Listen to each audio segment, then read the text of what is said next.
ये मेरे साथ एक आंटी मौजूद है, मैं इनसे भी ज़रा जानने की कोशिश करता हूँ ये क्या कहती हैं महंगाई के बारे में और इमरान खान को क्या मैसेज देना चाहती हैं, सिंध गवर्नमेंट को क्या मैसेज देना चाहती हैं। इमरान खान को तो मैं ये कहूँगी कि इमरान खान ने बेशक अच्छा काम किया है जी। लेकिन आवाम ने बहुत फायदा उठाया है, इतना फायदा उठाया। अगर उसने 10 गुना महंगाई बढ़ाई है ना तो ये आवाम ने 20 गुना चोर बाजारी हो गई है।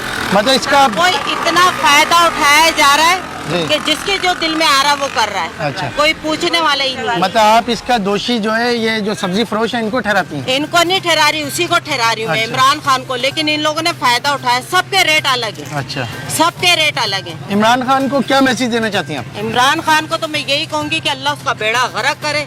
लोग खुदकुशियाँ कर रहे हैं, मर रहे हैं, बीमार हो रहे हैं, क्या क्या हो रहे हैं, कोई हाल ही नहीं है किसी चीज का भी नहीं। कराची में सिंध गवर्नमेंट की बर्बाद हुकूमत है, हुए वो। सिंध गवर्नमेंट को वजीर आला सिंध को क्या कहना चाहती हैं।